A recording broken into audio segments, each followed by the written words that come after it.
welcome to the coach's office. This is a podcast about Liberty Eagles football and our program and all of our philosophies that deal with offense, defense, weight room, and building character and leadership, and how we've come to those conclusions, how we've evolved over the years, and how we keep evolving. I am your host, Ryan McMillen, and I'm the head football coach here at Liberty High School. I am joined today by Brad Smith again, Craig McMillen, and a new coach on today's podcast is Kenny Nowling. Kenny, why don't you introduce yourself and tell us a little bit about yourself? I'm Kenny Nowling. I'm the defensive coordinator here at Liberty, and I've been on staff for 2 years, going into my third this year. Played football for Coach McMillen for 3 years. When I went to Liberty, I was the first graduating class there. Went to Missouri State for a few years, graduated from there, and then had an opportunity to come back here and do some coaching, and now we're here. Cool. It's pretty cool as a head coach to have a former player come back and coach and get into the teaching world and coaching world, because there's a lot of sacrifice involved with some of that stuff. So, well, and Kenny was part of the first graduating class here at Liberty High School. He's our first coach. Our first alumni coach, and he recently got hired in the building as the first alumni. Oh yeah. That Full circle. Just last week, he got hired as a teacher in the building, so that's pretty cool. We're proud of Kenny. Yeah. Want to thank everybody for taking the time to listen. Our goal for this podcast is to make about one a week. This is Sunday. What's today's date? April 30th. We just got done with one of our spring practices on Sunday. We have one more Sunday practice left, and we're putting together this podcast right now after that practice. Our purpose of the podcast is decrease having to have big parent meetings. We know everybody's super busy, or having super long meetings, because we want to get these philosophies out there for parents, players, really whoever wants to listen to them. We want to get that out there for everybody to hear, and in order to get it out, if we were to have in-person meetings, they would take forever, or we'd have to have 10 meetings. We don't want to do that, and we want parents to be able to listen on their car ride to work or whatever it may be, and make it easier to ask questions. Sometimes in a big meeting setting, it's people don't want to ask questions. So at the end of the podcast, I'll give an email that you can submit questions to, and each week we'll answer those questions at the end of our podcast. All right, so our topic this week is kind of our mission of our football program. Craig's pointing to something right now. It's just the mission. Oh, yeah. So our mission is to be uncommon, and we want to start talking about kind of what that means. And we have a set of core values that go along with being uncommon, and that's kind of language we're starting to use more and more with our players is, okay, this is common behavior, this is uncommon, we need to be uncommon. So let's just talk about that real quick, about what being uncommon means to us real quick. Uncommon to me means to be different.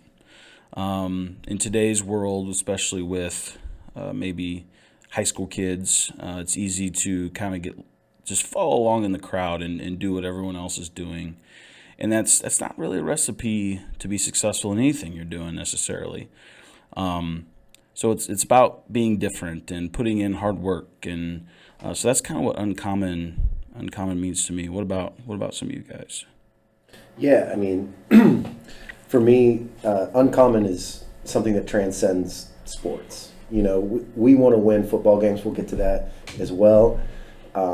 But the thing that whether we're winning or not, the thing that makes coaching so rewarding is getting to see young people find their way in the world, realize things about themselves and the way that they treat other people, the kinds of people they are in the classroom and on the streets. Those are things that we really care about. And we like to use football as an opportunity to teach things that are bigger than football, taking responsibility for your actions, things like that. So when we talk about being uncommon, we're talking about behaviors that are specific to football, but really we're trying to see the bigger picture, and we're trying to guide young people to be people who can shape their environments in the world for good.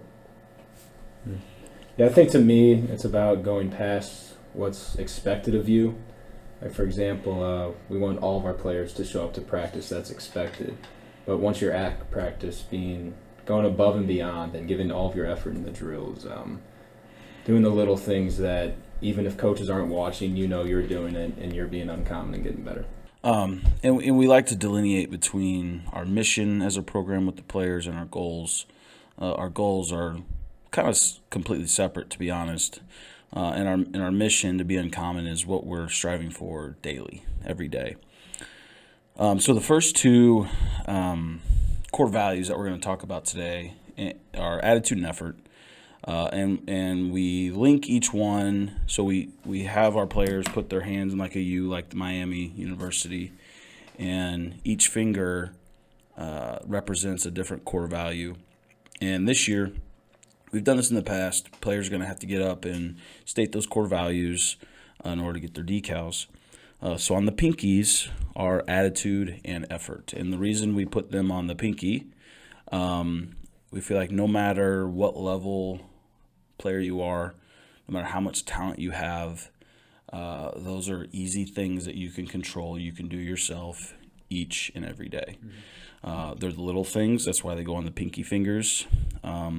If you don't have good attitude and effort, you're not going to be able to do anything. So that's why we want to start with attitude and effort. And those two things can completely remake a whole situation. If you have attitude and effort, you can go someplace that you weren't going to go before. Mm-hmm. One of the things, and we like to attach behaviors to kind of each core value, and what that looks like, what the negative part of that looks like, and what the positive part of that looks like. So a couple things with attitude would be, it's very common behavior for people in general, really, but high school kids to tear each other down kind of on a regular basis. Especially I don't think it's exclusive to Liberty, but, I teach English, and in the classroom I hear it all the time. People just constantly putting each other down, and I understand that. It's something that we all do, but when you're a teenager, you're really affected by that stuff in ways that I think when you're an adult, you get thicker skin, and you learn that what other people think doesn't always matter. Well, our guys are learning that, and they really care about what people think about them. And there's a lot of negativity in terms of, you drop a pass and you come back to line, and then your teammates give you a hard time because they say, "Oh, you got hands of stone," or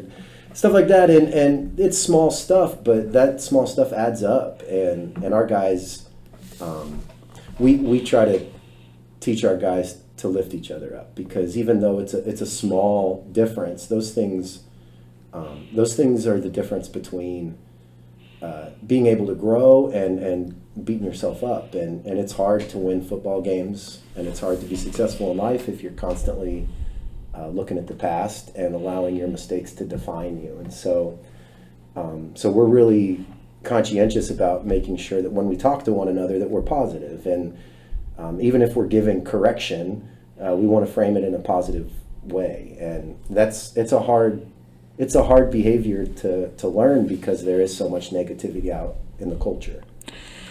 It's almost like it's just human nature at times to, if someone does something, even if someone does something good, it's just so easy to tear someone down, it seems like. And we're trying to fight against those things and change those things, even if it's just within our small community here at Liberty, or on our football program. That's something we want to get rid of and change.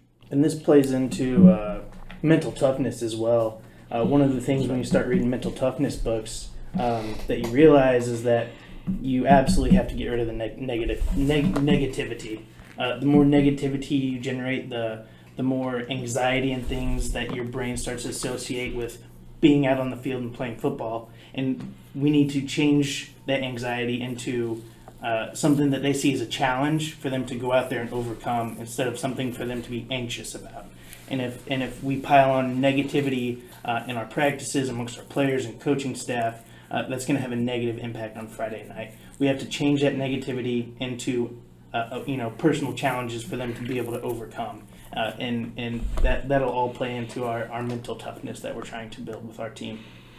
Craig's been doing a lot of research into mental toughness, and so he's reading up on events throughout history. A lot of them are battlefield scenarios of whether Marines, Navy SEALs, Army, where they were caught in a situation, and what goes through their mind to get them through and out of that situation alive. And like he said, a lot of it comes back to positive thinking. As soon as they go negative, a lot of times that ends with them losing their life once they lose hope. Ryan, can I raise? We've kind of. I mean, this is going to be my 5th year on staff, which is crazy. It's been that long. We used to kind of think that you can't really teach toughness. Yeah. That's something that we've read, we've encountered in other coaching clinics.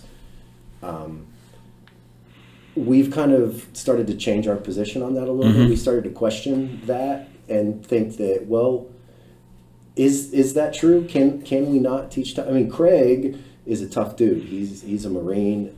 He's been through incredible challenges in his life, and he's overcome those things. And I don't know. I think it's interesting to think about, well, maybe Craig was always that way. Maybe he was born different from the rest of us, and that's certainly undeniable in some regards. But there's also a possibility that Craig can teach people how to be like that, and that's something that we're still trying to kind of figure out. And that's kind of where we're at in our journey, is trying to see, how can we build toughness in teenage boys who, some of them are already pretty tough and most of them are not. And to be successful in life and to be successful on a Friday night, you have to be tough. That's not negotiable. You have to have toughness. And so as a program, we're in the process of trying to figure out, what does it look like to try to teach that? And we're still, taking our first steps to actually implement some of those ideas. Yeah, and some of the stuff we try might not stick very well, or we don't like quite how it works, or not something we can really implement, and we'll try something different.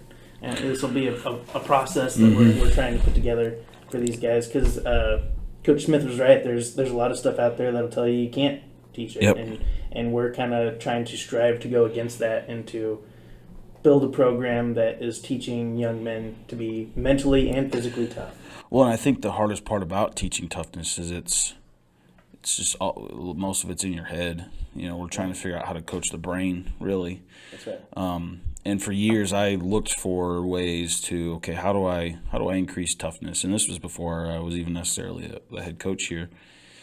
And the more research I did to try and find out, how do I build this? How do I make kids tougher? How do I make this tough? You just couldn't really find anything. And then you start researching and going to clinics, and there's the philosophy out there that, well, you can't really teach toughness. You can just create scenarios where kids can show you how tough they are. So that was kind of the mentality we took for the last couple of years. And kind of this year decided, forget that.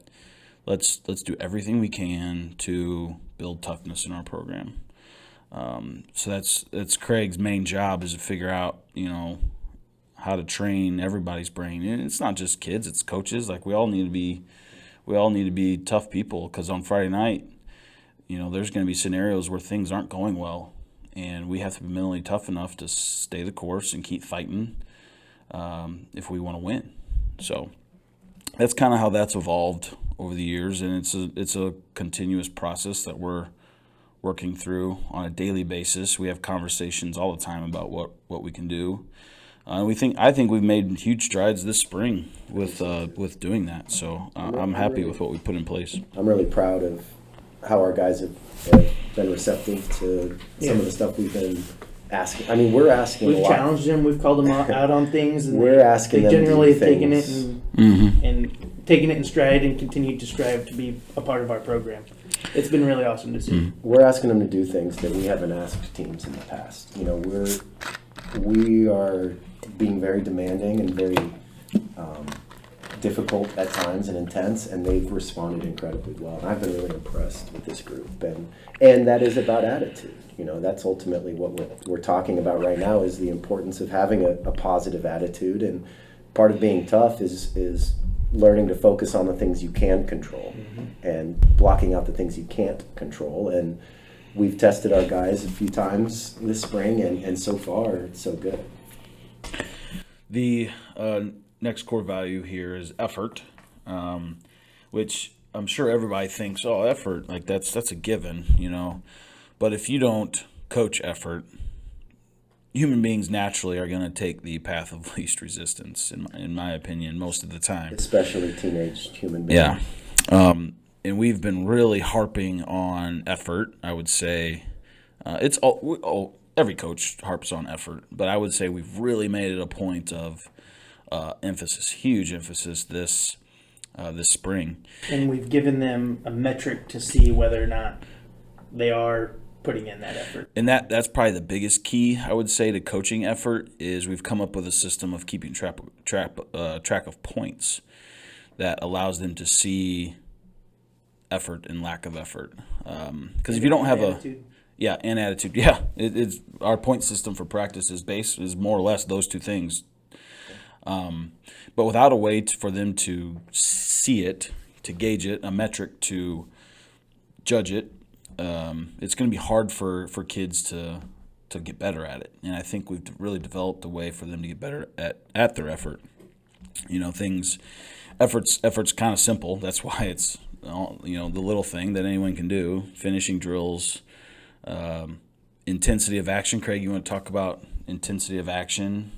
Yeah, so it's just about, you know, when you go up to a drill, you know, how are you conducting yourself? Are your actions crisp and sharp, and are you putting, you know, when you're going in to explode a block, are you being violent with your arms and your body? Are you doing the things that, you know, you could probably get away with, you know, not doing, right? Because you can't be watched the whole time we're out there, but are you being intentional with your actions? Are you being explosive with your movements? Mm-hmm. Not just like going through the motions. Right. Yep. And you can tell when somebody's being explosive with their movements. Oh yeah. I think one of the challenges we've had the last couple of years in our program has been we've been a really good football team in practice.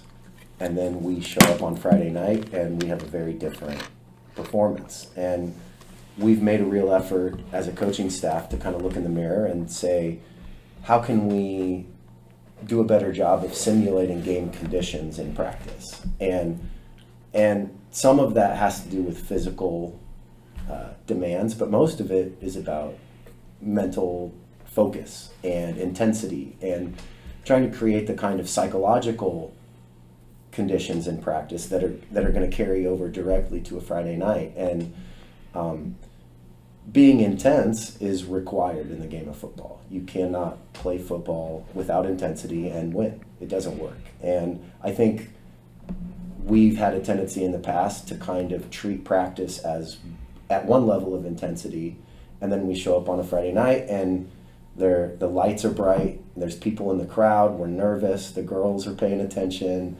and it's easy then to expect yourself to be able to just flip the switch and to be intense, and it doesn't work that way. And so I think we're being much more intentional this year about trying to make practice as game-like as possible, so that we can give them opportunities to be intense with every single rep. And of course, again, you know, we can tell the guys that that's what we want, and that's what we've done in the past.